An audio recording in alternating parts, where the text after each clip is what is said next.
Beneath a moonlit sky, the EA-6B Prowler's engines roared, cutting through the tense airspace on a clandestine mission deep in the heart of Vietnam. Its sleek form, adorned in a distinctive black and white camouflage pattern, pierced the darkness, stealthily but surely approaching the hostile territory. The Prowler's groundbreaking design, accommodating a trio of Electronic Countermeasures Officers, set it apart from all other military aircraft of its time. No other aircraft design could match its prowess in electronic warfare. Inside the cramped and dimly lit cockpit, the pilot's hands clenched the controls, while his three teammates, the ever-important ECMOs, prepared for the mission that could change the tide of the conflict. Every second mattered, and the stakes had never been higher. As they raced against time, each ECMO was acutely aware that their specialized skills were essential to the operation's success. To them, failure was not an option.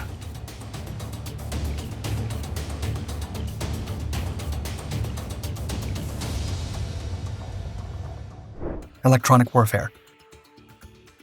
Electronic warfare has a rich history dating back to World War II. Often referred to as EW, it involves the use of electronic signals to prevent or degrade the enemy's ability to detect or communicate with their forces.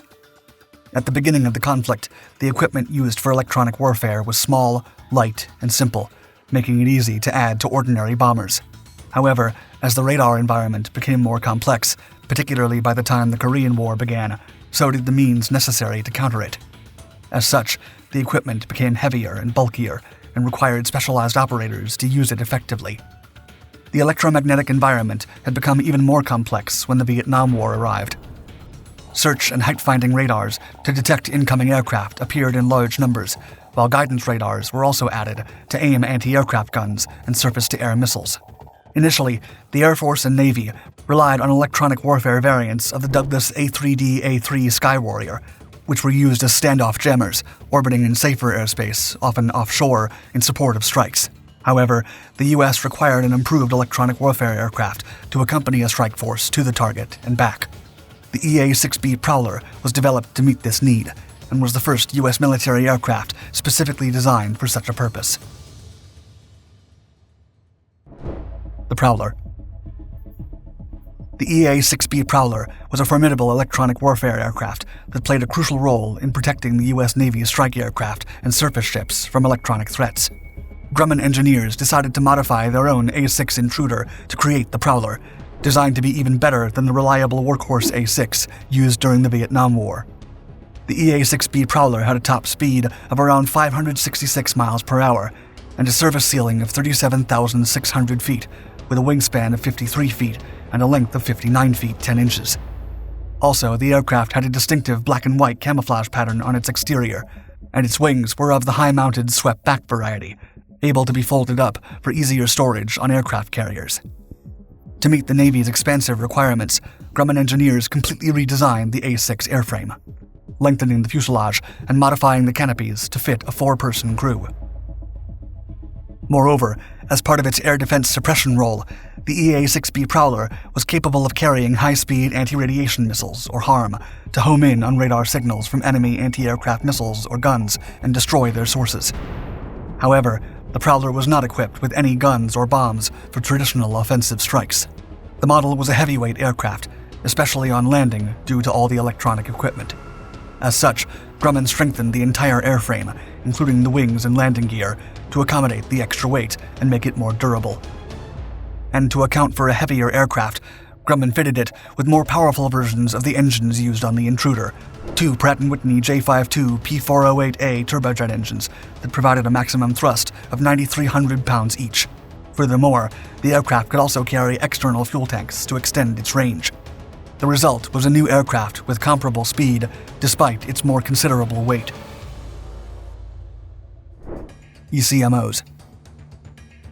The Prowler's crew included a pilot and 3 Electronic Countermeasures Officers, or ECMOs. An ECMO is responsible for operating and maintaining the electronic warfare systems on an aircraft, including radar jamming and communications jamming. They work closely with the pilot to ensure the mission's success by denying or degrading the enemy's ability to detect or communicate with their forces. To achieve this, the Prowler was equipped with a wide array of resources to jam and confuse enemy radar systems, electronic data links, and communications, Grumman worked closely with its electronic subcontractors to design the aircraft with an integrated computerized detection and jamming system specifically for the airframe. The new system allowed the ECMOs to detect and identify signals and initiate jamming much faster and more easily than in its predecessor. The integrated system also offered new abilities, such as look-through jamming, which allowed an ECMO to see the original signal despite the system's own jamming and identify any changes in the source emissions. This computer control also introduced new techniques that made it more difficult for enemy radars to recognize and counteract jamming, including creating false targets. The Prowler's jammers could transmit more powerful signals and focus them on the target with directional antennae, resulting in a significant increase in U.S. electronic countermeasures capabilities. The beginning. In 1971, the EA-6B Prowler emerged as a powerful asset to the U.S. Navy, and it joined the Marine Corps 6 years later. The versatile aircraft proved indispensable, backing ground and air operations throughout the Vietnam War. As it escorted strike aircraft to their targets, the Prowler's primary mission was to jam enemy radar and communications, giving U.S. forces an essential edge. The Navy's Tactical Electronic Warfare Squadron 132 was the first to transition to the Prowler, deploying to Vietnam aboard USS America. Supporting Operation Linebacker 2 marked their first mission, with Navy Prowlers supplementing Marine Corps electric intruders until the war's end. During the December 1972 operation, Prowlers provided critical electronic jamming support for B-52 bombers targeting North Vietnam. These bombers faced the threat of surface-to-air missiles and anti-aircraft artillery. However, the Prowler's interference with enemy radar and communications prevented accurate targeting. Their success in this operation showcased the aircraft's effectiveness in a sophisticated electronic warfare environment.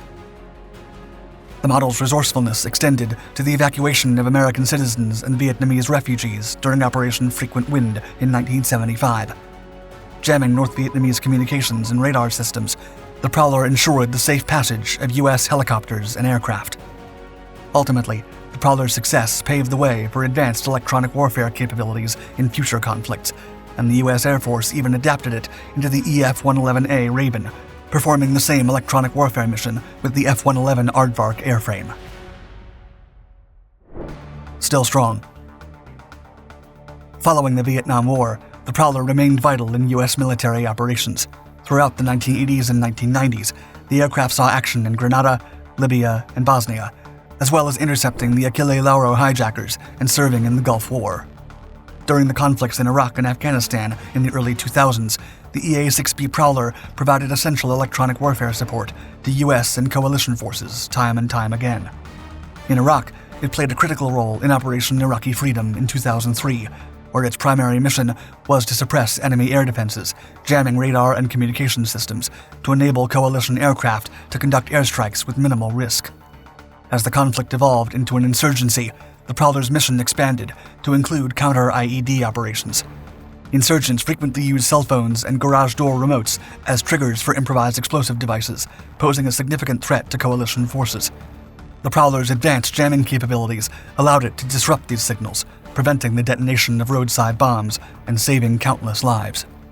In Afghanistan, the Prowler supported Operation Enduring Freedom throughout the 2000s and Operation Freedom Sentinel during its final operational years. Much like in Iraq, the Prowler's primary mission involved jamming enemy radar and communication systems to protect coalition aircraft and ground forces. This capability was crucial in combating the Taliban and other insurgent groups, whose tactics often relied on hit-and-run attacks and ambushes. Furthermore, the Prowler's elite electronic warfare capabilities made it more difficult for insurgents to coordinate attacks and communicate with one another, giving coalition forces a significant advantage. Throughout its service in Iraq and Afghanistan, the Prowler participated in numerous joint operations with coalition partners, showcasing its versatility and interoperability with other nations' armed forces, further highlighting the importance of electronic warfare capabilities in modern combat environments. Retirement. To extend its service life and enhance capabilities, the Prowler underwent several upgrades, including improved jamming equipment, new communication systems, and upgraded avionics. Later, the Block 89 upgrade allowed the aircraft to launch the AGM-88 high-speed anti-radiation missile to attack enemy radars. But despite its continued evolution, the Prowler's retirement was inevitable. The U.S. Navy retired its last Prowler in 2015, followed by the U.S. Marine Corps in 2019. The EA-18G Growler, a more advanced electronic warfare aircraft based on the FA-18EF Super Hornet, ultimately replaced it. Notably, no Prowler was ever shot down in their decades of service. Although retired, the EA-6B Prowler's contributions to the history of U.S. military aviation will continue to resonate for years to come, as it demonstrated the importance of electronic warfare capabilities and provided a foundation for future advancements. Thank you for watching Dark Skies. If you enjoyed our video, please hit the like button before you go, and check out the rest of our Dark Documentaries channels for more exciting content about history's most remarkable aircraft, their missions, and beyond. We publish regularly, so stay tuned.